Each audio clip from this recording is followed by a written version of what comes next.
बीच US विदेश मंत्री ने डिटेल में इस बात की जानकारी दी है। मार्को रूबियो ने जानकारी दी है, जेडी वेंस और मैं पूरी रात लगे रहे। रूबियो का ये बड़ा बयान, हमने प्रधानमंत्री मोदी से भी बात की।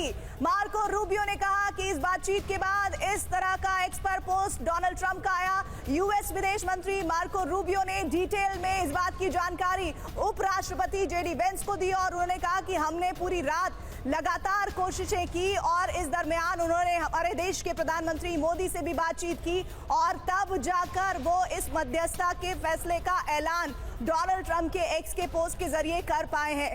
बैल साहब, इसको लेकर ऑफिशियल स्टेटमेंट दोनों देशों के तरफ से कितनी देर में आ जाएगा? क्योंकि मैं इस लिहाज से पूछ रही हूँ कि अब से लगभग 15 मिनट बाद हमारे विदेश मंत्रालय की प्रेस ब्रीफिंग होने वाली है।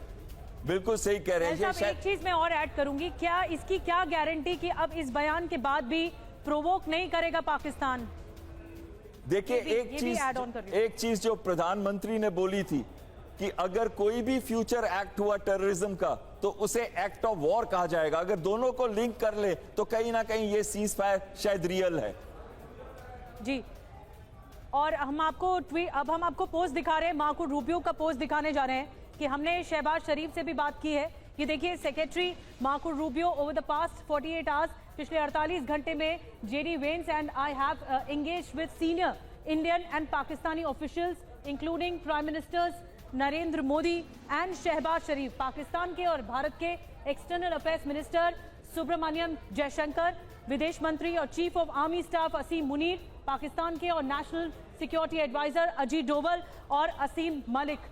और वो ये कह रहे हैं कि मुझे काफी खुशी हो रही है ये अनाउंस करते हुए कि गवर्नमेंट ऑफ इंडिया और पाकिस्तान अग्री हुए हैं, राजी हुए हैं इमीडिएट सीज फायर के लिए और बातचीत की टेबल पर आने के लिए और न्यूट्रलाइज करने के लिए। तो ये बड़ा स्टेटमेंट एक्स के जरिए सामने आया है मार्को रूबियो का, जिसको इस वक्त हम आपको दिखा रहे हैं। एक बड़ी पहल अमेरिका की तरफ से की गई है और इस पहल को लेकर अमेरिका की तरफ से जहां डोनाल्ड ट्रंप दावे कर रहे हैं एक्स के पोस्ट में, वहीं दूसरी तरफ इस वक्त मार्को रूबियो का भी हम आपको पोस्ट दिखा रहे हैं। जो विदेश मंत्री है वो भी ये बताते हुए नजर आ रहे हैं। मनीष इस वक्त हमारे साथ, हमारे सहयोगी भी जुड़े हुए हैं। मनीष, और क्या डिटेल आ रही है इस बारे में?